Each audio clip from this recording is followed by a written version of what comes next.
All right, and we are officially live. The Chicago Bears were back in pads today at Hallis Hall as they prepare for their preseason game against the Tennessee Titans at Soldier Field this Saturday. Nate Davis was not padded up with the rest of the squad for Chicago, even though he did practice yesterday and was seen running through some individual drills, along with a ton of other injuries that today for the offense, including Teven Jenkins and Chase Claypool. We're going to get to that. Yannick Ngakoue was out there today ramping up a little bit more with the defense, and a lot more to come from camp today. Hello, everyone. Welcome back to this episode of Just Another Year Chicago. My name is Nick Brody. I am joined alongside Deke's Views from Next Wave Bears. Before we begin, please hit the like button on this video. Put your thoughts in the live chat. We are going live today, and how you're feeling about this Chicago Bears team. But Deke, welcome back to the show. Excited to have you on, man. Thank you. Thanks for having me on again. It's good to be back for a second time, man. Yeah, and, we got actually a lot more active Bears news going on so far. We have actually training camp happening at the moment, so good to see that happening. But, Deke, how are you feeling so far about training camp? This is day 12, a couple injuries today, but overall, how are you feeling about team so far? Yeah, so as the days, kind of grind out, just being around the team so much, eventually all the days start to blur together slowly, and then each practice is a little bit less significant once you stack so many of them up. So now that we're 12 practices in, I feel like we, have a good basis of how the team is doing or what to expect a little bit more at least. And overall, I'd say I'm pretty satisfied with what we're seeing so far. I believe the first week or two, the highs were really, really, really high. Now, I'll be honest, like I'm kind of coming a little bit back down to earth and kind of adjusting my expectations because we're not going to be the perfect team, right? We're not going to be the Kansas City Chiefs right off the bat. We're not going to go undefeated. So slowly, a little bit of the injuries are stacking up. Eberflus says none of them are super serious, so it's not like we're hitting the panic button. But, we're starting to look human, like a team. So I am impressed with the connection with Justin Fields and all of the new weapons. And I'm impressed with the defense so far, but, there's a lot to talk about. But overall, I would say that I like where we're at. Just don't get super high, but I'm not low either.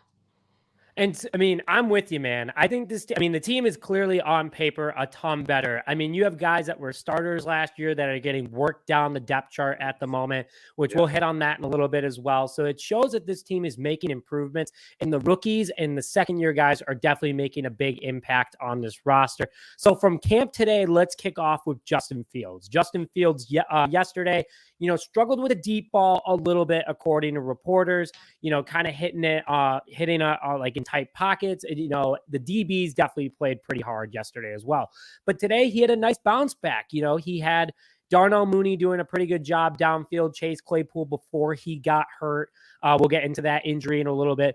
But, overall, Justin Fields was working the pocket, working around a little bit and helping his receivers get open while also making opportunities for himself. So today, Deke, I'm giving Justin Fields a B+. There are still a few things that he could have worked on a little bit better today, but he was doing rollout passes, he was doing deep throws, and overall, during the 11-on-11s in the second half of practice, Fields looked really good out of the gate. So, Deke, in regards to Fields' day today, how would you give him a grade? What are some things that you were happy to see, and what are some things that you still want to see the third-year quarterback work on? Yeah, so I'm not really completely sure about a specific grade, right? I'm not there physically to actually see for myself. I'm only, reading reports. So I'm not sure about a grade, but from the reports that I have read and some of the videos that I seen right before we hopped on, the Bears released 2 video clips of him throwing some deep balls. So I think today, from what I've heard, that he displayed his deep ball a little bit more than he has been displaying all throughout camp. And I said it on a show, BFR, if you guys are familiar with it. I was on the show with them yesterday, and I was talking about how basically the team, Justin Fields' weakness was the easy stuff. It was the short passes. It was the quick decision making. It was the checkdowns. It was going through his reads. So that's what the Bears have been going through with him, the first 2 weeks of practice. And today you see a little bit more of that deep ball where they might not have been working on it much, but I just feel like that's a strength of his. So I wasn't super concerned with him not working on it, but it was nice to see him getting that involved today. So overall, I feel like he definitely had a good day. I don't think he threw any interceptions. The connection to DJ Moore is just it's mind-boggling. It's unbelievable. Right? we knew he was going to be a major boost to the offense, but I feel like he's even surpassing our expectations as far as that reliable target. Now he's kind of looking like a superstar target. And Justin Fields he's running. I feel like he's slowly starting to get his feet more involved. Yesterday, there was a situation where Equinemius St. Brown, they said he was open, and Justin Fields ended up running it. And then same case today, Justin Fields, the report said that he had I think Deontay was out. He had a running back who was open down the field, but Justin decided to keep the ball, and he ran it for like 15 yards, which, I mean, if it's an easy 15-yard pass, there's no issue with Justin using, what God gave him and picking up those yards. So overall, I think everything is slowly starting to come together, and the game is definitely slowing down for Justin Fields, and he's speeding up. And that is something that a lot of people aren't talking about, is the speed of the game for Justin Fields. And every single practice, he's getting more and more comfortable. And like Frank's kind of putting out there, DJ Moore is a superstar. And that's what Justin Fields needed as a young quarterback to develop more. Tyreek Hill was there for Patrick Mahomes when Mahomes got to Kansas City, and he was able to grow with him. You give him a talent like that, he is going to have success in the NFL. And for everyone watching, please put your comments in the live stream. We'll be throwing them up on the screen and continuing the conversation and answering any questions. But Justin Fields looks great right now, and I'm very excited for the young quarterback. And, speaking of that connection with DJ Moore, he had a really nice day with Darnell Mooney as well. Chase Claypool went down with that hamstring injury. Again, we'll talk about that in a second. But Darnell Mooney was a super bright spot for Chicago today, according to reports. A lot of deep ball connections for Darnell Mooney, also over the middle. There was a clip of him running around on a short route and then ripping it upfield. So, Deke, we haven't been really talking about Mooney as much as Claypool, because Claypool's obviously been a target. We gave up practically the 32nd overall pick for him, along with DJ Moore, and that connection just being absolutely fantastic. But Darnell Mooney had himself a really good practice today. He took advantage of not his teammate being hurt, but more playing time. So how do you feel about Mooney, the connection? It's a contract year for him too. We took in Tyler Scott. Didn't really hear about Tyler Scott at all today. The focus really was on DJ Moore and Darnell Mooney. So how are you feeling right now in regards to, the relationship between Fields and Mooney entering year 3? Yeah, so before DJ Moore was here, before Chase Claypool, before anybody was here, Darnell Mooney and Justin Fields were like the best friends of the offense. I mean, since Justin Fields' rookie season, he instantly clicked with Darnell Mooney. So I feel like going into camp, the Bears made an emphasis on Justin Fields building his chemistry with Chase Claypool. Ryan Poles gave up a second-round pick, which inevitably turned into the 32nd overall pick in the draft. And that, is some very good capital that we gave up for Chase Claypool. So you would like to see him get on the same page with Chase Claypool. But on the contrary, it's like, okay, for a second, it was kind of perceived as, is Chase Claypool the second wide receiver? Is like, what's going on with that? But a lot of some of my subscribers were mentioning in the comments, and they literally made great points, is that Justin Fields had the chemistry with Mooney already. He didn't really need to work in as much chemistry, just because it's always been there since day one. So I feel like Darnell Mooney is a guy who, he has the speed. He's coming off of the injury. I think everybody's saying he has his speed back. I feel like he's just a guy who can just hop right on to the field without missing a beat. And I think we saw a little bit more of that today. He hasn't been in 11-on-11s with the team very much during camp whatsoever. So I feel like today we got a glimpse of what could be in the offense, where the defense is going to have to respect DJ Moore wherever he is on the field. And then you add in the aspect of Justin Fields. Hopefully Claypool is all right, but adding in the factor of Claypool demanding attention from the defense because they're gathering chemistry, and Claypool is more of a bigger body receiver, that leaves Darnell Mooney in a position where he can be in the slot, lined up against linebackers, safeties, and the team's third best cornerback. not every team. Some teams put their best cornerback in the nickel, but not every team does that. So Darnell Mooney is going to have mismatches, and he has the talent to exploit any mismatch that he has. So I was never really worried with Darnell Mooney, especially on the contract season. He said it a few months, I think it was like 2 months ago in an interview or something. He said the team just wants to see how he moves before they can get into contract talks. So I don't know if it'll be before the season, mid-season, or after season, but I don't have any issue with anything that Darnell Mooney did or didn't do during camp. I feel like he's going to be an impact player no matter what he does in camp. But today was definitely nice to see, him get going. I agree. I was a little worried about him. It was a significant injury last year. A lot of people weren't sure how long he was going to be out. Didn't really hear what he was doing in the offseason until late, right before camp really even started. And then, you get these videos of him and Justin, working together really well, looking good on film, and then you go to practice and they're doing just as fine. You brought up Claypool and the importance there too. They've been really running him in the red zone as a big bodied wide receiver, which usually, Claypool is a very tall wide receiver. He's big overall. He's athletic. He has that almost 40-inch vertical. So he's going to be a red zone problem. And that's where this injury kind of really comes into a concern. So how serious is the Claypool injury is a question from Dennis Moody that just came up in the chat. And, from my perspective, Deke, I want to hear your perspective on it too. Hamstring injuries linger forever. If you don't rest them properly, he's going to be constantly worrying about that hamstring, which then he's putting stress on his mental health, and then which leads stress on his body and could potentially re-injure the hamstring. And that's kind of where my concern is. Especially being a wide receiver, he needs to have that top end speed as much as possible, the vertical ability. In the NFL, your legs are important. In any situation, your legs are important. So, you don't have, that ability, you're not going to be on the field. So for me, how serious this Claypool injury is, if it's just a tweak, fine. Let him sit out the next, 10 days. Let him really heal up. We don't know how serious it is. It was enough to keep him out of practice for the rest of the day. But, right now it's looking like the panic button is not being hit yet. It's just a hamstring. It's not like he tore it. He was able to walk off his own, strength. But Deke, how are you feeling so far about this Claypool injury and how it impacts us moving through the rest of the offseason? Yeah, so we got to remember that Matt Eberflus is pretty big on not disclosing injuries or severity of injuries. The only reason we know what it is because reporters clearly saw him grab at his hamstring.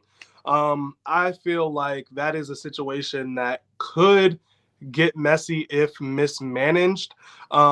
Me personally, I would shut him down for the rest of preseason. Hamstrings are one of those things Agreed. that can turn into something more because, your hips, your legs, your knees, everything's connected. So if you try to overexert yourself with a hamstring injury, that can translate into eventually a knee injury and potentially, hopefully not, but it could lead into a season-ending injury if he tries to push himself. So I feel like knowing the type of guy that Chase is, just seeing his demeanor and how he has said that he knows this is the biggest year of his life and that he wants to ball out to prove himself, whether it be for the Bears or another team. This is the offseason for him to get a potentially life-changing contract. So I think he's going to want to be on the field no matter what. I think he has the mentality that even if it does hurt, he will try to play through it. So I hope that the Bears medical staff will do him justice and save him from his own self and take this thing, extremely serious. Even if it's not serious, it needs to be taken extremely seriously. So hopefully it's nothing that's going to keep him out of week 1, right? So we're a month away from the kick. Literally today's the 9th and our first game is on the 10th of September. So we have 1 day over a month away from week 1. There's no need to rush him back onto the field, and there's no need to panic until we get details either. So that's one where it's like, okay, if he doesn't come back, I understand, but at the same time, I just don't want us to rush him back. I agree. Do not rush this. It's the preseason. It's kind of how I'm looking at, the DeMarcus Walker, Tremaine Edmonds injuries. And I agree with you. I like that Flus isn't disclosing the injuries, even though it does give me a little bit of anxiety because you don't know the severity of it. But, I like what he's doing because, it lets other teams not know, like they still have the game plan around those guys, which is always a good thing. And I think that's kind of to our advantage. But, I'm with you. This is a huge season for Chase Claypool and the Chicago Bears. He helps expand our red zone attack that much more. He knows the playbook now. He's more comfortable with Justin Fields. So from an injury status itself, physically, it might not be that serious. But like you were saying, the long term of it potentially hurting more to yourself, it is a more serious kind of thing to kind of deal with. So want to put that out there. Good vibes, though. Justin Fields will be in the MVP race. I like that. Thanks, Chris, for commenting that. Keep putting your comments in the comment section, guys. We'll keep answering them as we go. Plank, bear down. Thanks for tuning in. As always, man, I love the Lombardi trophy. I love my favorite thing right now is before we get into Jarrell comments. Jarrell, we see your comments. We're going to answer them in a second. I just love Bears Nation. No matter what the team is, you write bear down anywhere, people start just going bear down. And I love it, man. Like, I want to get a shirt that says bear down. Adik, I see you added some jerseys since last time I saw you. So, and I know that you're kind of a lone man in your own world where you are in the world in regards to Bears. So I'm sure if someone said Bears down to you in public, you would be like, heck yeah, you'd say it loud and proud. But, Darrell, I like this comment. Going back to Claypool real quick. He got some comment for talking smack to his teammate for over an hour. I heard about this to Tyreek Stevenson. They got a little heated a little bit. Can I rant? Can I rant here? No, please rant. This is what we're here for. Let's hear it. So every single time I mention my concerns on Chase Claypool, I get absolutely jumped on Twitter. And then I go on to CHGO Chicago. They did their live earlier, and the reporters who were there were talking about it. And like they said, as reporters, they're not allowed to repeat what the players say. Anything that is said on the field, they're not allowed to repeat it. It could be competitive advantage for other teams, whatever the case may be. That's the Bears policy. Adam Hogue said that the things that Chase Claypool was saying to Tyreek Stevenson, he as a coach would have told him, all right, that's enough, and would have, pushed him the other way. So Chase Claypool is a very emotional player. When I said that, people jumped on me, but Justin Fields said in his press conference, Chase Claypool is an emotional player. That statement isn't a bad thing towards Chase Claypool. It's just some people play with emotions, and he plays with his heart on his sleeve. So I feel like this whole situation started with the defensive side of the ball, because the D-backs were talking crazy these past 2 weeks. Like Jaquan Brisker and Eddie Jackson and all those guys, like they're definitely chirping. And they got, Chase Claypool feel some type of way. So it's been this whole back and forth thing. And Matt Eberflus said, it's just competitive nature, which from that aspect, I understand. It's just a little bit is starting to bother me with how much Chase Claypool just keeps going and going and going. Like Adam Hogue said, he was talking trash to Stevenson, got hurt the next play, was still hurt on the sideline, but was kept talking trash on Tyreek Stevenson. So I'm like, bro, how bad are you hurt to where you're on a contract year and your focus is on talking trash to a rookie teammate when you literally just hurt something, like you're hurt. So I know.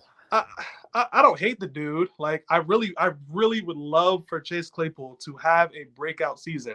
I'm rooting for the dude. It's just a little bit. I'm like, all right, bro, can we focus back? Can we get back to, the main thing? Keep the main thing the main thing. And it's funny because Darrell, before I even showed you, Deke, better ball out. That attitude ain't going to get him paid. You just said it yourself. So, Darrell, thanks for commenting. Bear down, everybody. We got a couple more bear downs. Jonah O, bear down, man. Darrell, bear down. Keep throwing bear downs in the comments, guys. Keep throwing your comments out there. We're going to keep going through our recap of training camp. But here's the next one right here. Braxton Jones apparently got pancaked by Yannick today. I did not hear this, but, this is something that is because I heard Braxton Jones had a great day today at practice. He was holding his own. He was looking strong. Same with Darnell Wright. We'll get to the offensive line as a whole in a second, but I didn't. Deke, did you hear about this pancake, or is this new news? He said Braxton pancake Yannick. I didn't. Oh, I'm sorry. All the way around. Yeah, sorry. I didn't hear anything about that. I'm not sure. Plank, if you can share where you got that from, we'll take a better look at it while we're on the call. But no, I did not hear about that. But hey, that's good news if for Braxton Jones, not so much for Yannick, but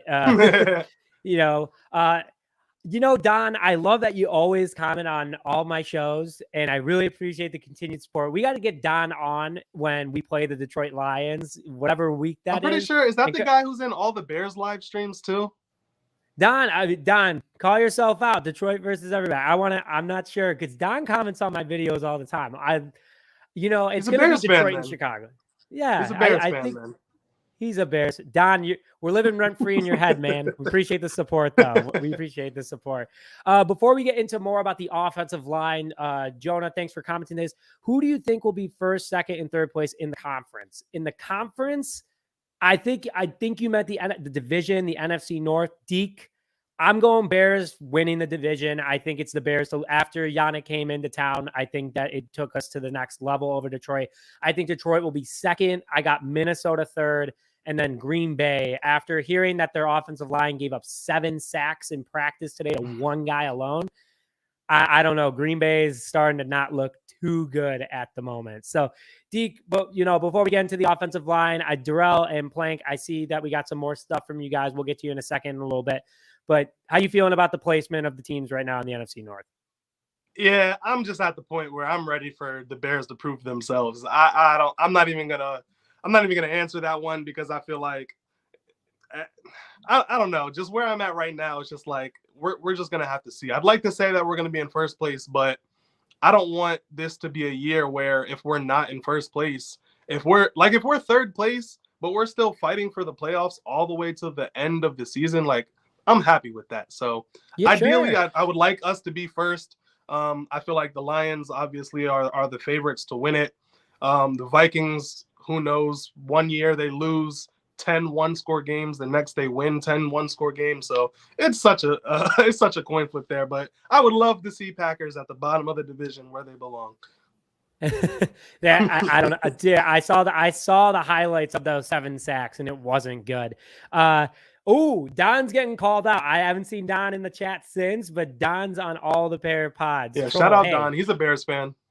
Yeah, Don, welcome to the good side, man. Again, Detroit versus everybody, but I think he's undercover Bears fan, and he just wants to be. Darrell, agreeing with everything Deke said. I couldn't agree more, Deke, too. So it's nice to know that, we're all level-headed. We want and this team is going to be entertaining to watch. I think that's something that a lot of people are missing. They were entertaining to watch, and they had a very young and developing roster last year. A lot of people will say they were bottom 5 in the league, but they were fun to watch. I mean, seven games by losing 1 score or less. It's that type of positivity. The team has gotten better. They've added a lot of talent. This team is going to do a lot more. So everyone keep putting your comments in the comment section. Throw a bear down in there if you're just tuning in. We appreciate we've got more and more people as the show has gone on. But let's go to the offensive line. Nate Davis was not padded up again today. He looks like he's out there kind of going through the motions with everybody. Deke, I hear that big sigh. So let's hear your thoughts on Nate Davis. I have a lot of things I got to say, but I want to hear what you have to say first. I'd be lying if I said I wasn't concerned. He was our only free agent acquisition on the offensive line. And besides Darnell Wright, who we drafted in the first round, he was Darnell Wright and Nate Davis are the only 2 additions we made to the offensive line that was the worst in the league. So the fact that our only free agent guy, he's not there, I don't know. I don't know what to think. I don't want to jump off the ship and start proclaiming things. I don't know what the injury even is. I don't know, but Matt Eberflus says that he should be good to go week 1. So I'm just going to be patient and hope that's true. He did miss 4 games last season with the Tennessee Titans, but he is a veteran. He's not a guy who, everybody could use camp, but I don't think he's a guy who needs camp. I feel like it would be better for the continuity of the offensive line. It'd be better for, these young guys to get reps against someone like Nate Davis as opposed to someone like Ja'Tyre Carter. No shade to Carter,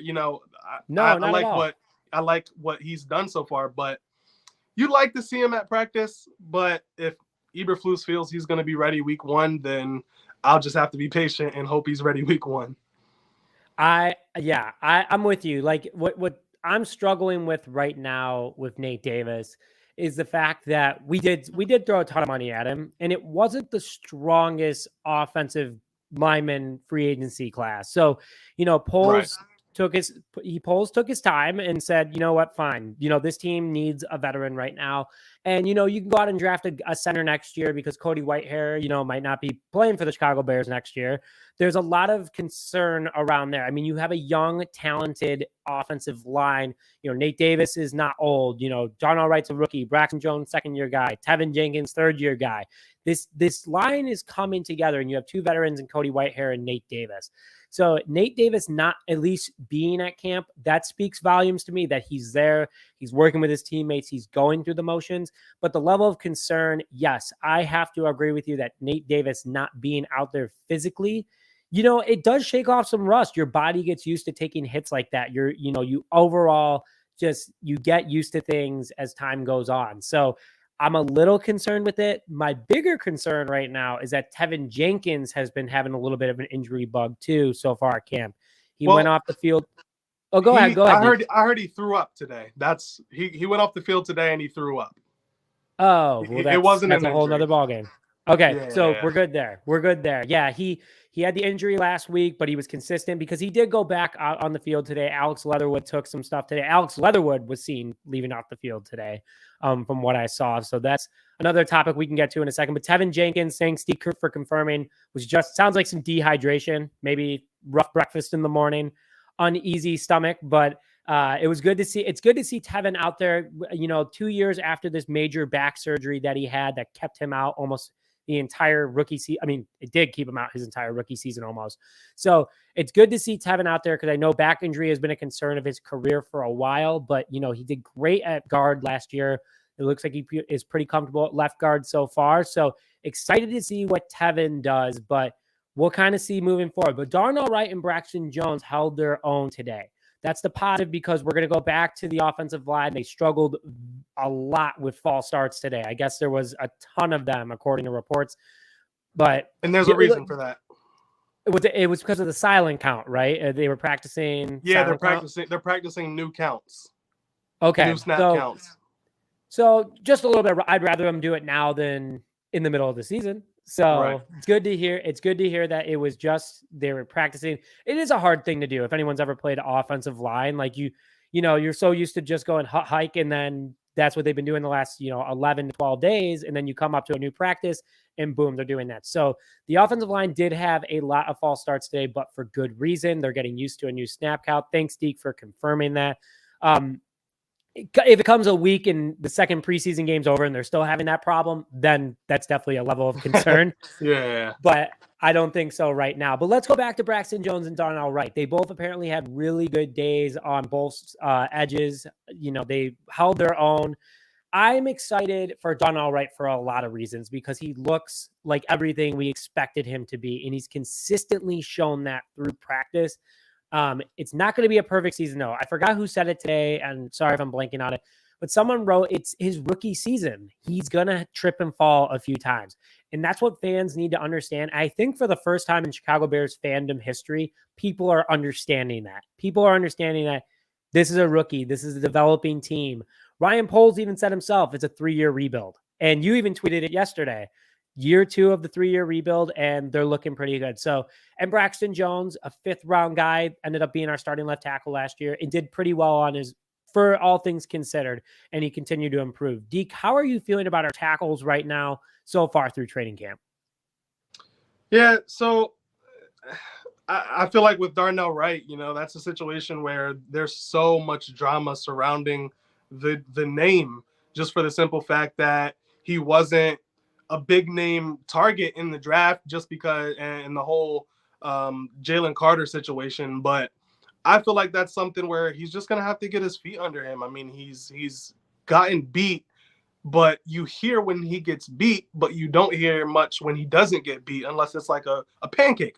So if I hear Darnell Wright got beat by Rasheem Green and then Darnell Wright got beat by DeMarcus Walker, it's like, okay, well, that's 2 times out of how many snaps? So yeah. from people who are there, they're saying, like, NFL Network was actually at Bears practice today, and they were saying like they were impressed with what they were seeing from the guy. Brian Baldinger, Baldy from NFL Network said that he believes Darnell Wright is going to be a pillar in the NFC with Penei Sewell from the Lions. So, like you said, he's a rookie. He's gonna have issues. He's gonna have moments where he might get a flag. He might jump off sides. He might allow a sack or two, and that's fine.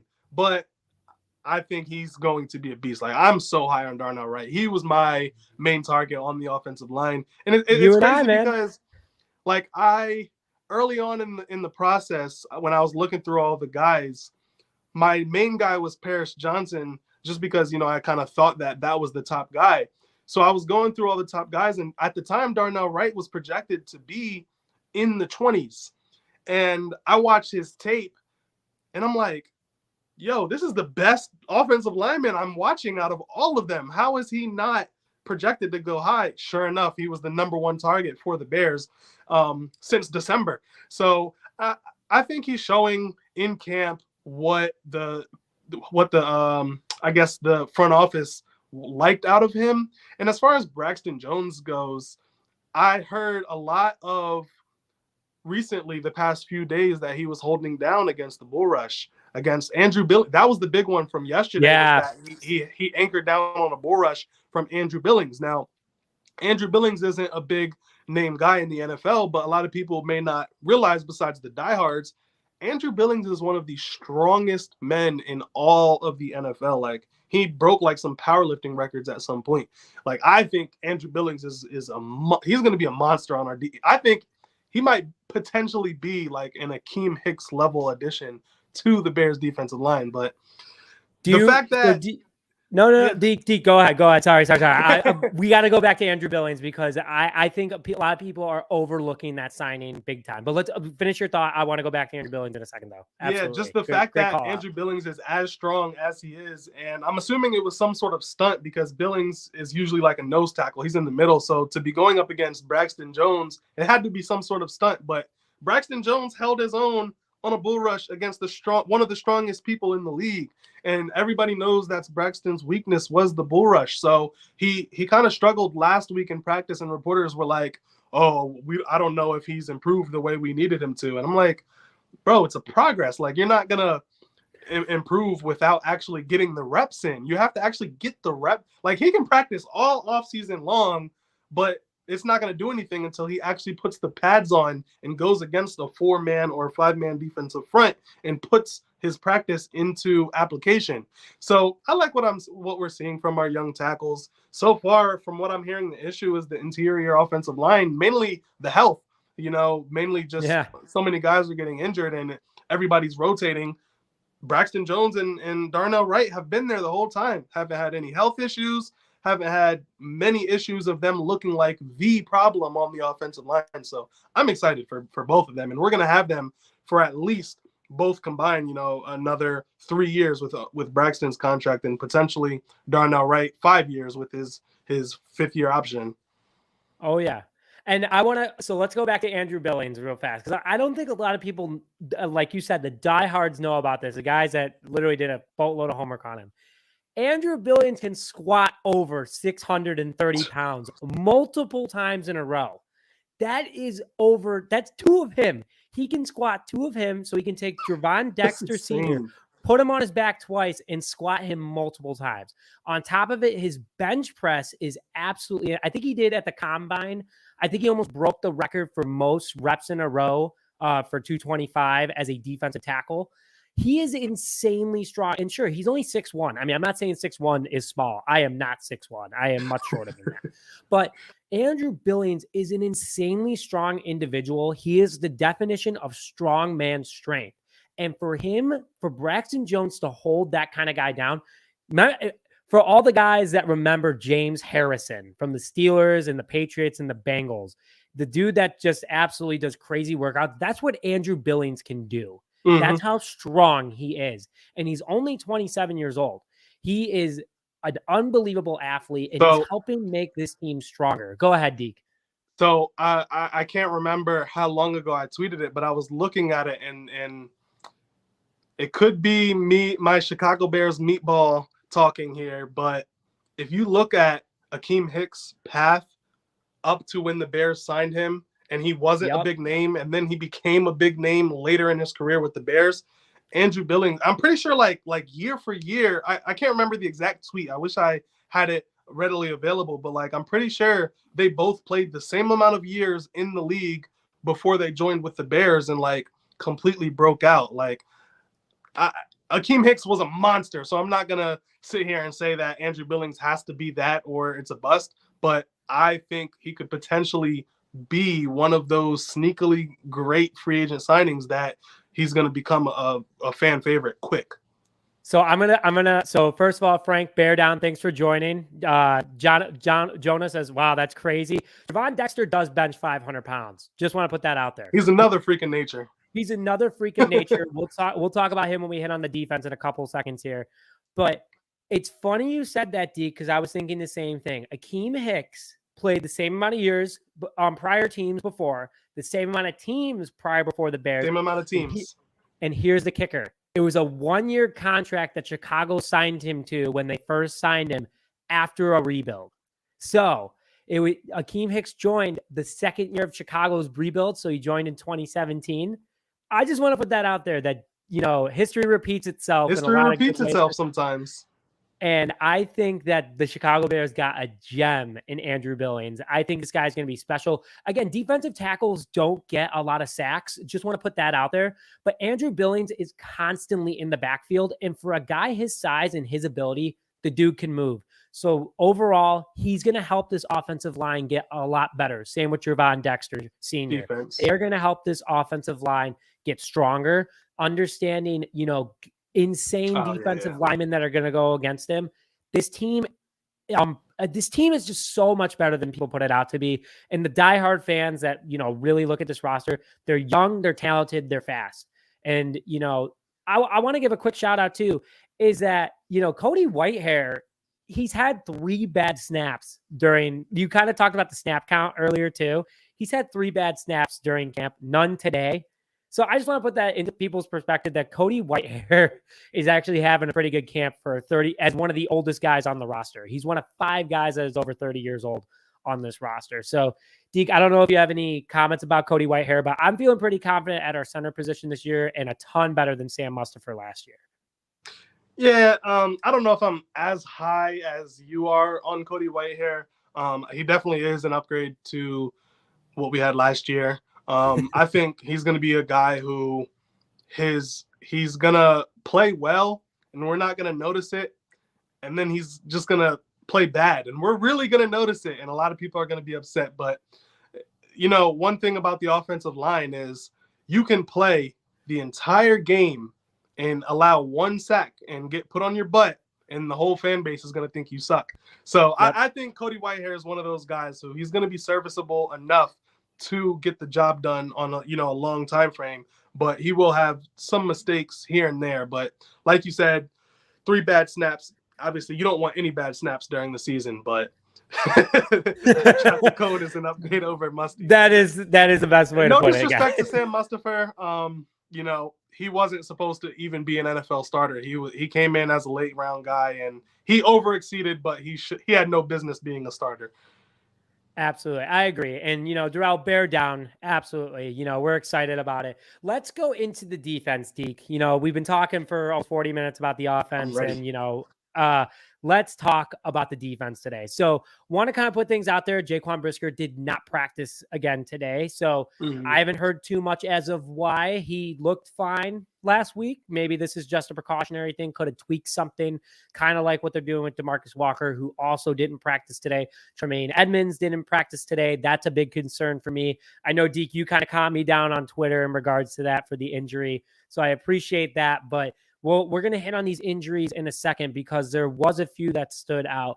But to start things off, let's talk about the positives of this team right now. Eddie Jackson was out there today looking like a true leader on the secondary, picking up guys. When Claypool was talking to Stevenson, Jackson apparently was running up and just jawing back at Claypool. So good to see that Eddie Jackson is taking on that mentor, that coach, in that leadership role for this young secondary. But overall, the secondary has been killing it every single day. And it's not just one guy individually. It is the entire unit as a whole. I am pumped about them. They had a lot of good plays today. The undrafted rookie free agent from LSU had 2 picks in a row today off PJ Walker. So at all different levels of the defensive secondary, they are looking very good so far. Deke, how are you feeling about the secondary, and what highlights would you call out today from camp?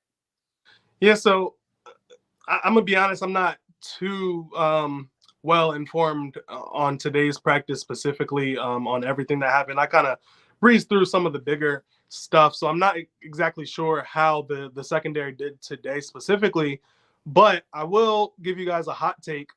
If you remember a guy who played in Detroit and moved on to Philly, goes by Big Play Slay, I think Kyler Gordon is going to be that level of a nickel cornerback. I think Kyler Gordon transcends into a star player in the NFL. I'm extremely high on Kyler Gordon. Like, you shout out Jonah. I can't wait to see Kyler Gordon play. Me either, man. I think he is going to be the soul of our defense. I think him and Jaquan Brisker. Jaquan Brisker is the more verbal one. He's going to be the one who's going to put the hit on you and let you know about it. I think Jaquan Brisker is going to be the mouth, the barker. And there's going to be situations or circumstances where Kyler Gordon is going to smack somebody and Jaquan Brisker is going to be hyping him up for him. So King Buka World said, I said about 2 months ago that I think Gordon is going to be lead the team in interceptions this year. I could see it. He's going to be on the field a lot. He's when we're going to be in base, we'll have 3 linebackers and 2 corners. Kyler will be the outside corner. When we move into nickel, Kyler will kick into nickel, and then one of the rookies will come in. Kyler's not leaving the field. He is going to be the Swiss Army knife on this defense, and I just cannot wait to see him play. And then Tremaine Edmonds, a little bit concerned on the injury.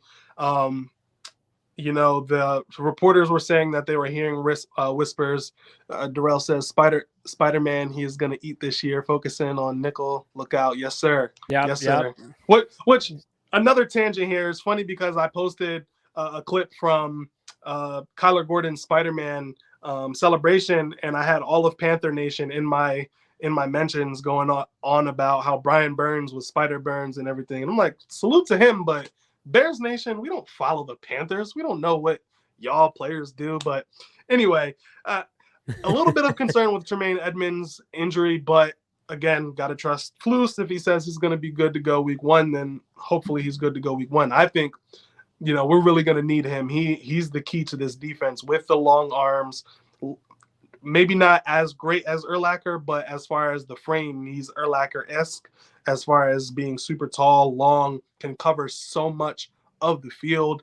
TJ Edwards is sneaky. Like, he led the Eagles in tackles. Like, he's going to be a tackle machine. And the fact that we have signing. Yeah, we have both of those linebackers on top of Jack Sanborn, on top of Noah Sewell, who is impressing. Like, everybody, even the veteran linebackers are saying they're impressed with Noah Sewell. So I think our secondary, and I include the linebackers as far as pass coverage goes, I think it's going to be so legit. That's why before we bring up Noah Sewell, King Booker World, we're going to get to your comment in a second. I think it's very relevant from the chat. I want to say this about my comment earlier about Tremaine Edmonds on Twitter, because I caught a little bit of fire for it, but people saw kind of what I was saying, is that the reason why I am concerned is because it's been days now and he hasn't even really, suited up. He throws his jersey on and the rest is in street clothes. Like Dante Pettis today was actually running around, who was taking on the NFI today. A lot of these other guys like Nate Davis is actually out there doing stuff. Edmonds isn't doing anything at all. And it was a leg injury when he went down last week during practice. So that's kind of where my concern is. I know Flus is saying that don't be worried about Edmonds. He'll be ready for week 1. We're excited for him. That's great. We need him to make sure that he is ready to go, because he is going to have such an impact on this defense. It's not even money for me at this point anymore. Ryan Poles is so good with money. I don't have to worry about money with the Chicago Bears anymore, because he's so good at it and like managing the cap. Edmonds, the injury just concerns me because of the fact of how much impact he's going to have on this defense. So him not being out there today, that's where my concern was. And like you were saying, Deke, he is a long player, great at coverage, and he's pretty much the same level as Roquan. He was only a few, seeds back on him Just from a an different type overall of player. power ranking. A different type of player that's better in Alan Williams' defense. So that's kind of where my concern came into play. But, speaking of Noah Swell, is it possible they're holding out Edmonds to get more of a look at Swell? I mean, I don't think that would be the case. I in a weird, strange world, sure, maybe Matt Nagy's world, they would do that, faking injuries to look at another player. But this guy's new to the defense. I can answer in the perspective of Ryan Poles. In Ryan Poles' press conference, he actually said that, that's one of the bright things of injuries is that he said he learned over his years not to panic over injuries and to look at the bright side of how you can look at some of the young guys and see what they have. So I wouldn't say that they're holding out Edmonds. You wouldn't hold a guy out just to look at somebody else. You can get that done other ways, but it definitely is a bright spot that we do get to look at Noah Sewell a little bit more. And by the way, he's doing fantastic. He's having a really good camp, looking really good on blitz packages from what I'm hearing. When I was at the Saturday camp a few weeks ago, he also looked very good there. But he's a massive guy. I don't think people understand how big Noah Sewell is.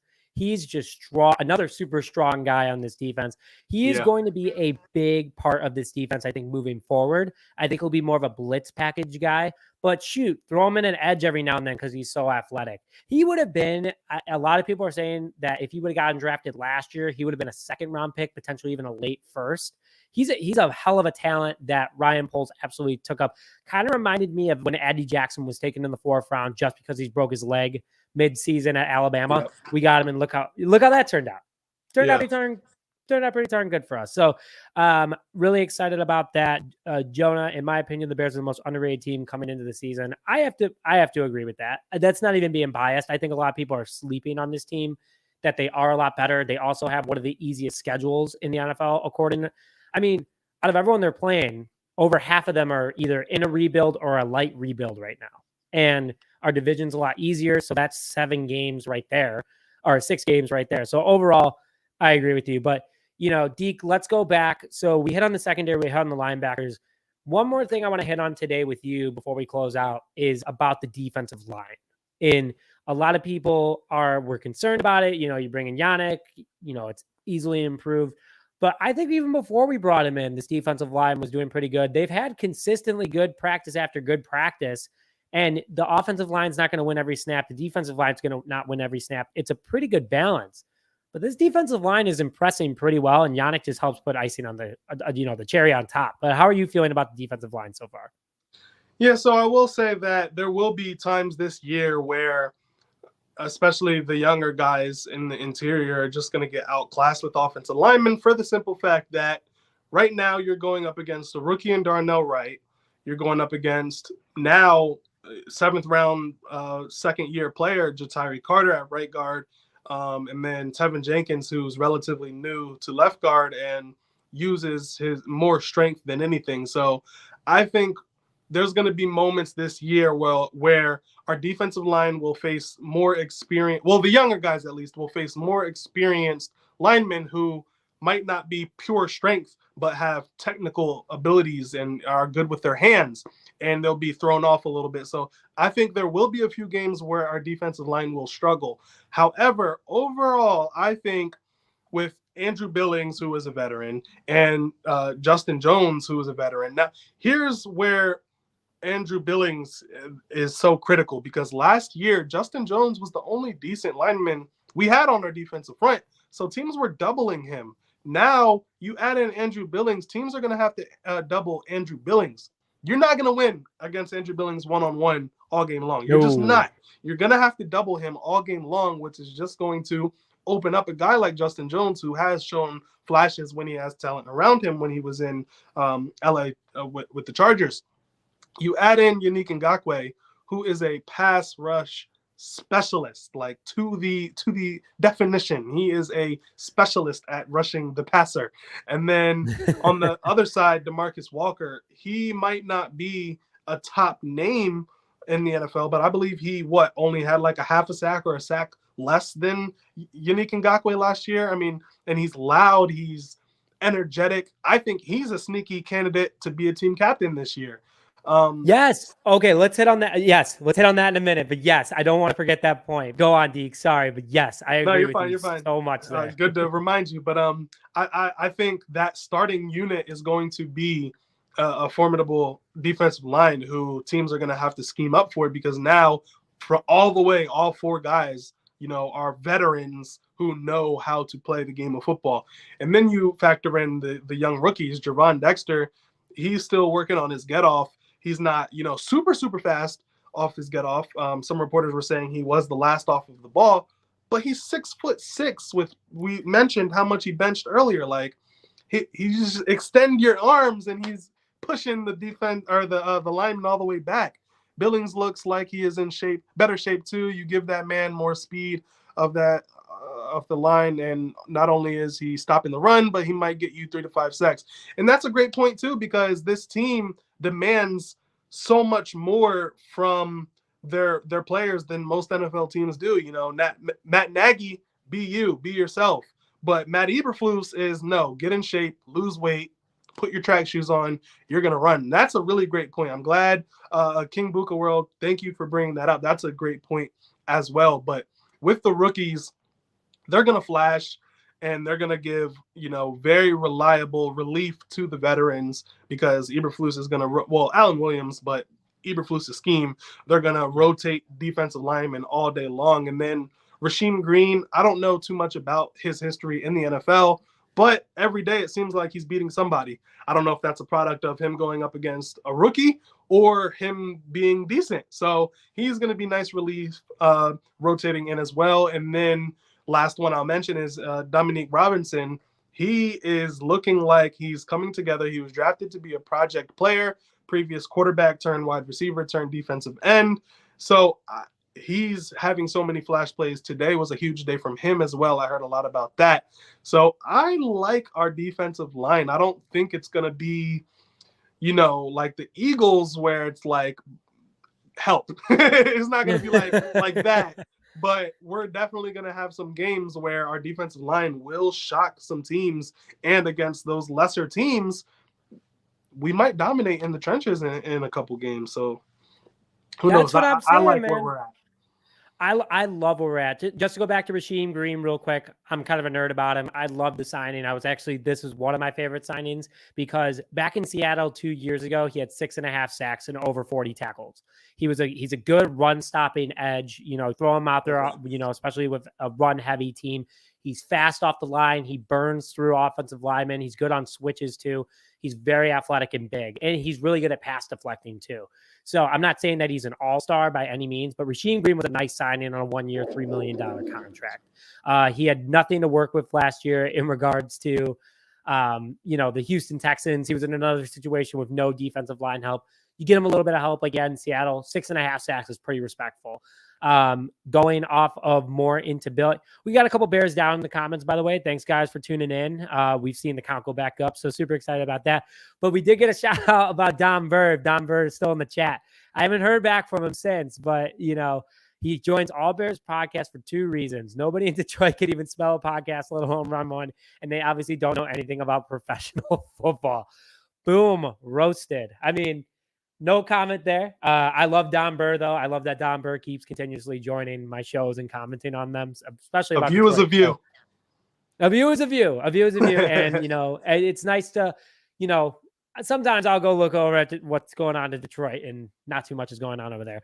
Darrell, going back to Andrew Billings real quick. Yes, he dropped weight, but not strength. Absolutely. Make him faster, make him bigger. Right. Same with Darnell Wright. Darnell Wright looks really good. I mean, yeah. I know in his photo shoot photos, he had a little bit of a muffin top going, and lately not so much. He looks slim. He looks good. Can I just Yeah, go ahead. I was just gonna say before I guess if you wanted to jump into some captains talk, but I just want to say, man, our fan base knows ball.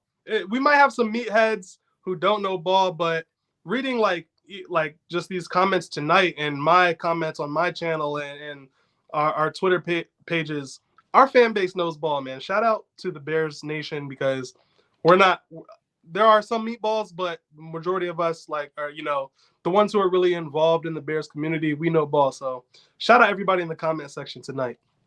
And also, we're really good at knowing these facts about players, like directly. Like, yep, Darnell lost 18 pounds since coming to the Chicago Bears. That's impressive, and that's a healthy 18 pounds too. I just want to put that out there, is that they're not starving these guys.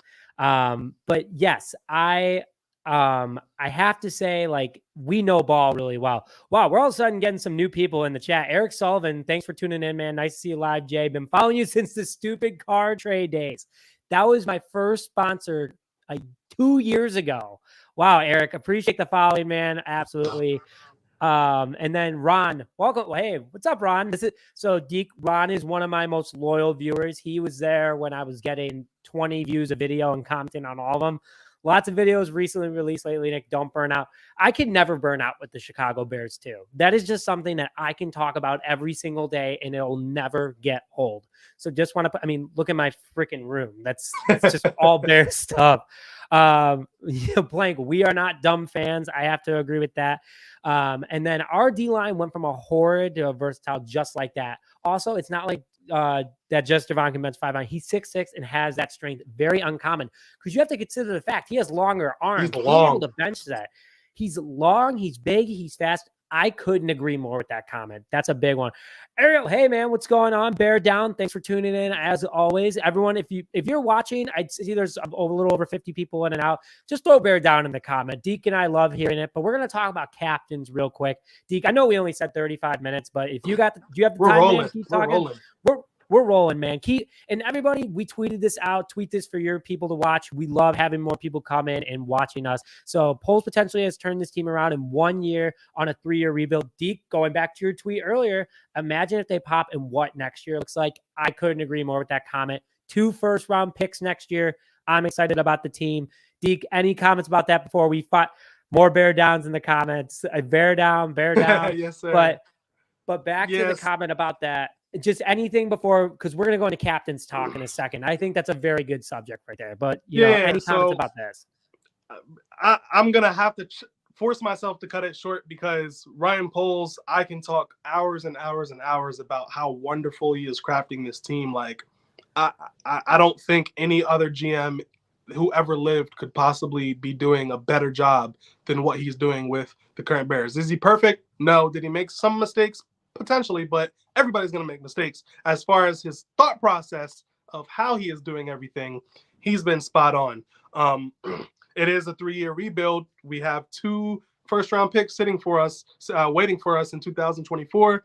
We have 2 fourth-round picks waiting for us. So I'm gung-ho for Ryan Poles. I think he's building this team perfect. I can't wait. But the special thing about how he's building this team is the type of character he's bringing into the locker room. And I can kind of just roll this into our topic, because we're going to go into captains. And the interesting thing with the captain situation is, like, last year, I remember everybody was asking who's going to be a team captain. And there was like 5 rotating names all around. This year, it could be Tremaine Edmonds. It could be TJ Edwards. It could be Eddie Jackson. It could be Jaquan Brisker. It could be it can be DeMarcus Walker. It can be Justin Jones. Like, you're a captain, and you're a captain, and you're a captain, and you're a captain. like just the type of guys we have on our defense are, like, I couldn't even tell you who I would pick as captain, because we have so many of them that could potentially be a captain for the team, of just the type of character that Ryan Poles has brought in. I think maybe on the offensive side of the ball, we're a lot younger. So the list is a little bit shorter there, but defensively, I can't wait. I hope they release the voting results. Like, I want to see who were the runner-ups for the captains too, because it's just that close. I absolutely hated. This is just me going on a rant real quick, and Deke, I bet you agree. When freaking Matt Nagy would choose a new captain every single week. Shut up. That does not show leadership on your team at all. Be your BS, man. Just get out. I am so happy he's out of town. And the fact that he hit the double doink yesterday on during Chiefs practice, we tweeted. You couldn't write it any better. It's confirmed. He likes he likes hitting the goalpost. That's why he did it. He wanted to see it happen in a playoff game to say it actually happened. And he wanted to be the coach to get that meme about him. But let's go back. I want to go into your subject about the captains real quick. It's so tough because there are so many. Yes. See, hated that. Yep. I absolutely hated that. Ron told me if I ever say the N name again, or the MN name again, he will get mad at me. So I just absolutely said it. I'm done, Ron. I'm done. The other Matt. The other, the other Matt, the bad Matt. Oh, Flown Bowl Meatball, bear down. Let's go. 17-0, 20-0, 20-0, all the way. Did Deke just drop his prediction of the year? Maybe. I don't know. Deke and I talked about it way before, back in like March or April, and we were saying maybe 10, but I think our expectations are a lot higher now. Yes, he absolutely did get a participation trophy because he's soft like that. So going into the captains, I think that, you can't with me. You can't take away Justin Jones. I think that's the one that's kind of touchy. He is the leader of that defensive group. He was the one with DeMarcus Walker getting guys together. But, Yannick has been a captain too, but I don't think he's earned it, at least yet. I think on the defensive side of the ball, it's got to be Eddie Jackson and Justin Jones again. I just think that they're the leaders. They were there for the tough days. Maybe it's tough because like Edmonds was a captain at one point too. Yannick was a captain, so it kind of gets a little dicey there. Fields is automatically a captain, absolutely. And then Whitehair, it's tough. Like you have your four captains, and then I believe didn't Eberflus do one rotating captain a week? He would throw one new guy out there. I think he did the honorary captain. The honorary captain, which fine. I feel like someone might get it more often than not. But yeah, can you always stop saying we're not just to put everything out there. We're not saying that the coach's last name. Eric Sullivan saying 11 wins. Joseph R. Stop saying that name. The coach that shall not be named. Okay, let's refer to him that. I don't know, Deke, it's tough. It is tough who's going to be the captain, like you were kind of saying. Everybody could be it. I think that what's going to happen is Whitehair is going to be the first captain that's off the team next. He is over 31 years old. And we don't know if we're going to draft a center next year. You never, who knows? So it's tough. It's tough. I'm with you though, man. It's just like, who can be it? And I would hate for Flus to come out and be like, there's too many people that could be captains, so we're just not going to do it. I'm like, no, I like buying jerseys with the C patch on it. It's cool. I wouldn't be mad if we did 6. I've seen teams do 6 before. I think we could do like 1 D-back, 1 linebacker, 1 D-line, 1 lineman, 1 quarterback, and then 1, special. I don't know if we will, but I wouldn't be mad at it if we went 6. I think we could go 6. Yeah, Ron. Yeah, I agree with this comment. It stops meaning anything. Well, I mean, 6 would be good. I think that'd be fine. Yeah, real quick. There is also a leadership council as well within the Bears, and Eberflus said it's like, I think he said it was like 30 guys or something like that. So we do have a good structure in place to where all of the leaders of the team can still have their voice be heard and still, be leaders. But as far as captain goes, I think it's an honor to be voted by your peers as the leader of the team. So I think going with 4 captains, 2 on defense, whoever does become those captains, I think that just speaks volumes to how much of a leader they are with so many potential candidates. Yeah, it's a good problem to have that there are so many candidates. And it's a good problem to have. Hey, Ron likes you, Deke. Ron, you got to go subscribe to his channel too. Next Wave Bears. It's been doing huge things in the YouTube community lately. So, I like Deke too. We've been chopping it up for a while. Deke's giving me a ton of advice on Twitter, along with also just overall podcasting. So, I'm grateful that you're a part of this too, Deke. But, we just keep rolling here. I want to talk about with you one of the last subjects of today. And I think that this is going to get a lot of people in the comments section throwing their opinions out there. But who is on the roster bubble right now for you? Like who is close to not making this team that they have to ball out in order to make it. Like names that people are going to recognize. Who do you think is going to shock people by making the team, and who's going to be your biggest person to not make this team so far? Yeah, so first and foremost, I do want to start with Velus Jones. I thought going into training camp that he was going to be on the bubble because we had added Tyler Scott, and we have 6 guys potentially ahead of him in the wide receiver group. But he solidified his roster spot with special teams. He has kick returner and punt returner down. Velus, no question, he's making the team. On the defensive side of the ball, Travis Gibson and Kendall Vildor, they are both on a contract season, and they are buried at the On the bottom depth of the depth chart. Like that, Kendall Vildor, I didn't hear anything from him during camp whatsoever. I kind of figured he would slip, but to see he was the 10th cornerback on our depth chart after starting for 2 seasons, like that's just incredible. But Travis Gibson being 4th string defensive end, potentially the 7th or 8th guy in, I don't know if that's some sort of form of like motivation, because like remember last year we started Jalen Johnson low on the depth chart. Teven Jenkins was low on the depth chart. So I think Travis Gibson will get his opportunity in preseason to prove himself on this roster. But in my opinion, if they're going to be that low on the depth chart, just let them go. Like for their sake, let them go to a team that needs their help and that they can prove their worth in a contract season. So I too much depth, good problem to have. Exactly. I think our team is a little bit deeper than people may realize. Our offensive line might not be, I think our offensive line will be like the shallowest group as far as serviceable NFL caliber players, but every other position on the team, I feel very comfortable with the depth. Even quarterback, I feel comfortable with the depth. So as far as roster bubble goes, I'm not sure who else outside of Travis Gibson and Kendall Vildor that would be much of a surprise. Kendall Williamson, I will say, will have to fight for a roster spot. He was a 7th round draft pick, so he's not guaranteed to make the team. But I think anybody who we drafted who doesn't make the team will automatically be on the practice squad. But then that you kind of got to remember last year, I think his name was Zach Thomas, who the Bears drafted, and the Rams. Yeah, the Rams plucked him off of our practice squad. So that was a draft pick who didn't even make it into the season on a roster. But like he said, good depth is a good problem to have. And, you know, besides the 2 that I listed, I mean, it's fair game for anybody. I think one guy that's going to sneak onto the roster, though, is Aaron Cruikshank. The dude is a insanely athletic wide receiver, crazy fast speed.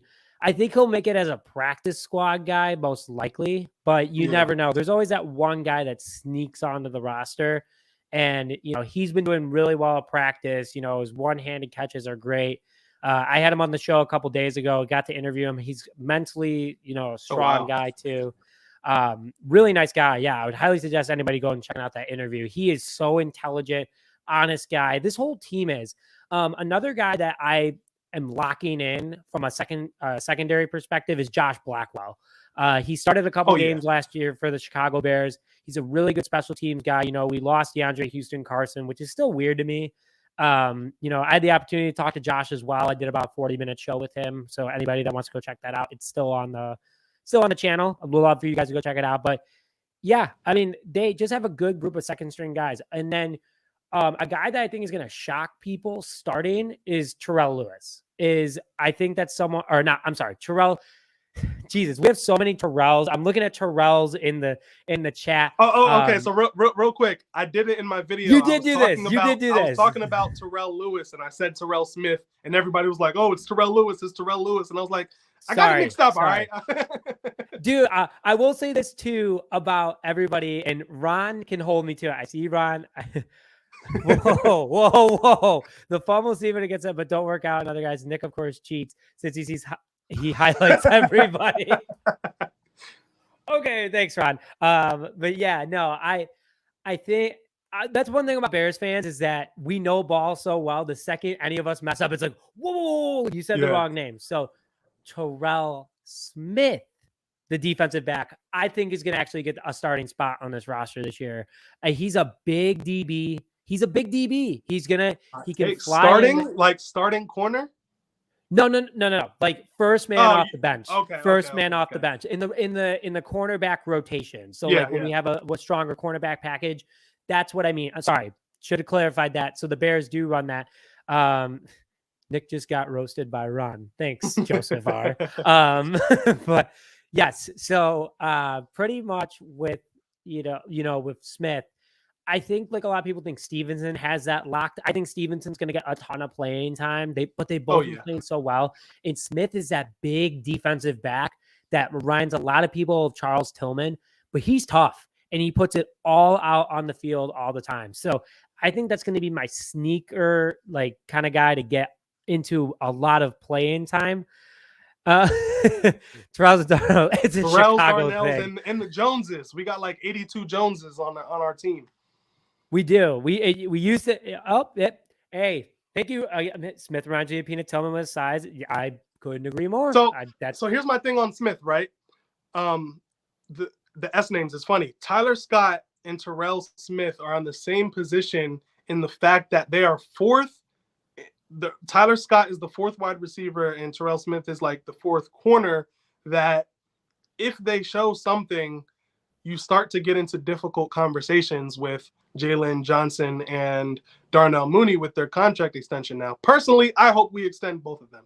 Like someone mentioned already, depth is a good problem to have. I hope everybody stays around, but I really do hate to say it. Ryan Poles is going to be looking to see who he has in the guys that he drafted. And if Terrell Smith ends up becoming a potential star cornerback and we have him and Tariq Stevenson and Kyler Gordon, tough conversations will be had. I'm not going to have those conversations because I would like for us to keep Jalen Johnson. But if Terrell Smith shows out, you know what I mean, there will be conversations had.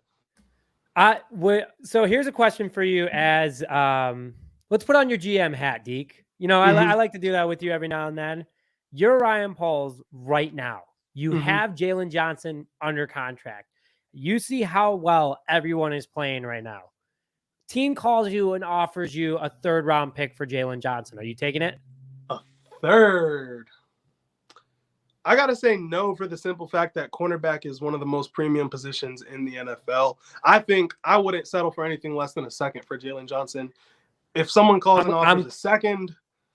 I'm calling it off you in a second now. What do you think? I'd have to really, really, really like what Terrell Smith. I had to think about it there. Terrell Smith is showing on the team. I wouldn't pull that deal until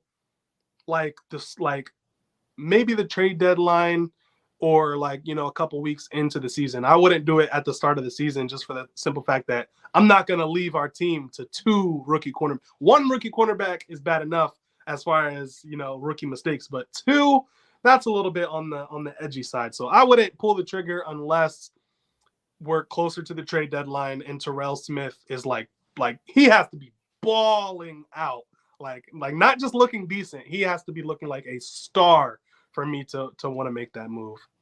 So I agree with everything that you're saying. A lot of factors would have to go into it. I'd be having Flus come in. I would be talking to that. My biggest concern is that a midseason trade for a guy who has almost all the respect of the entire locker room and is a big teammate, that can mess some stuff up because, your GM brings you all in and then you dealt him. I know football is a business, but it could cause a lot of people to get upset real quick. And a lot of people can turn on your GM super fast like that. So there would be a ton of evaluation in regards to that. Realistically speaking, right now, I think the best move is to lock up Jalen Johnson now while the price is low. I think Jalen Johnson said it himself. He said, he's not an all-pro corner, and he knows that. I would lock him up now while the price is cheap.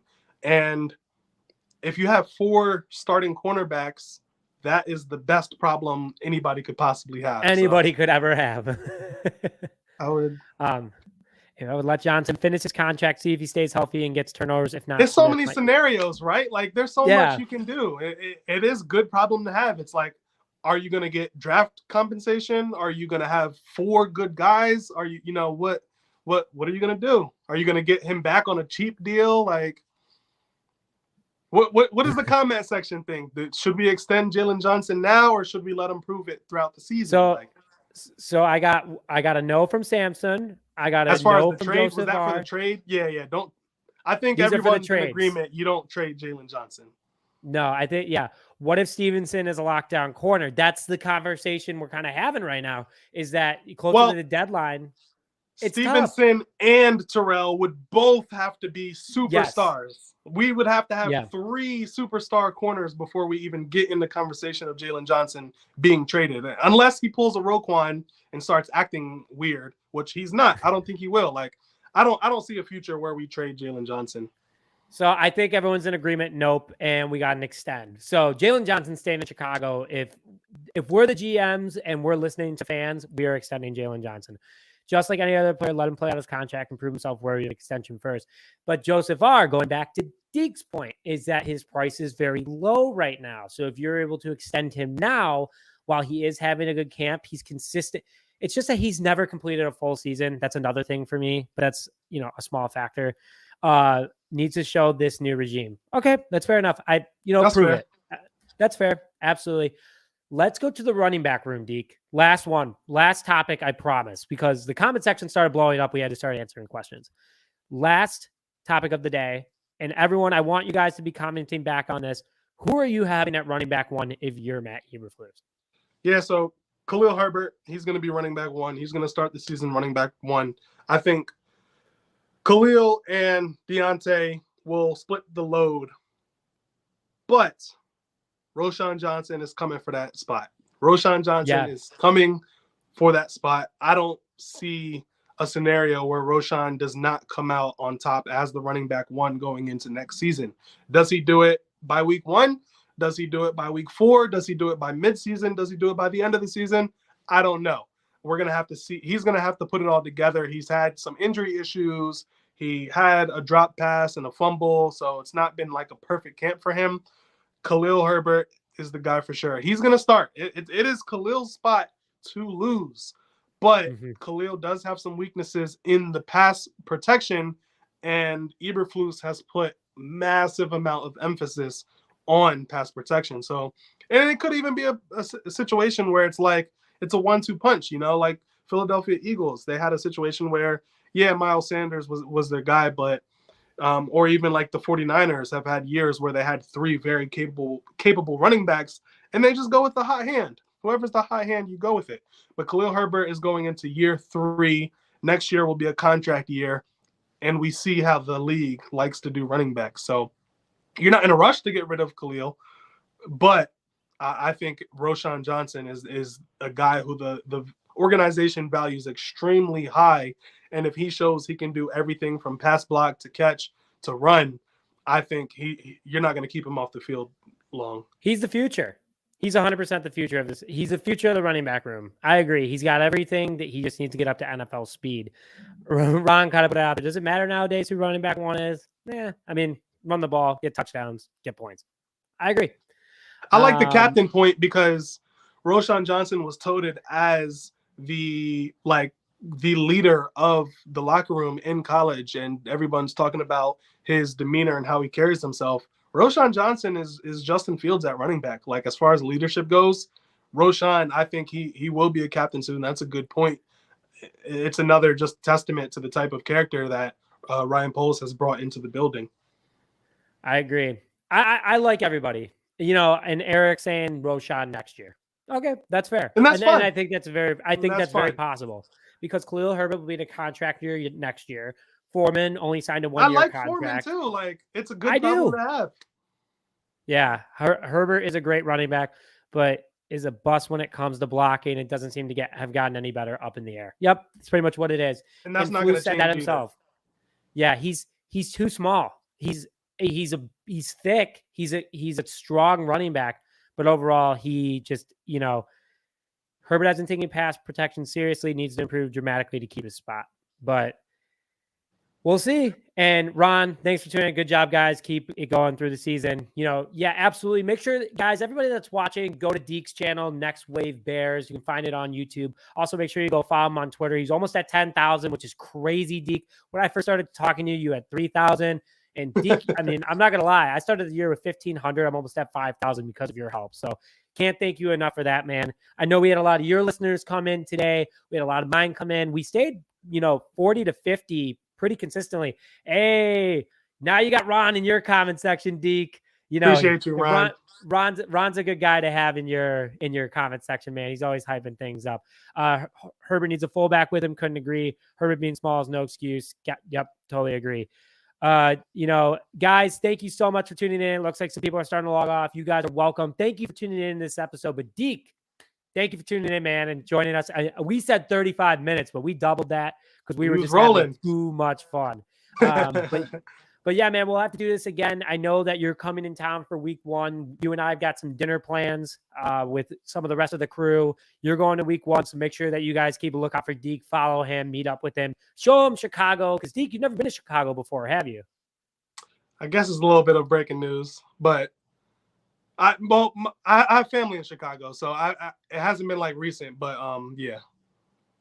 Okay. Yeah, absolutely. Absolutely. I didn't mean to drop the news there. I'm just excited to see you, man. No. So hope good, that didn't. I'll be there.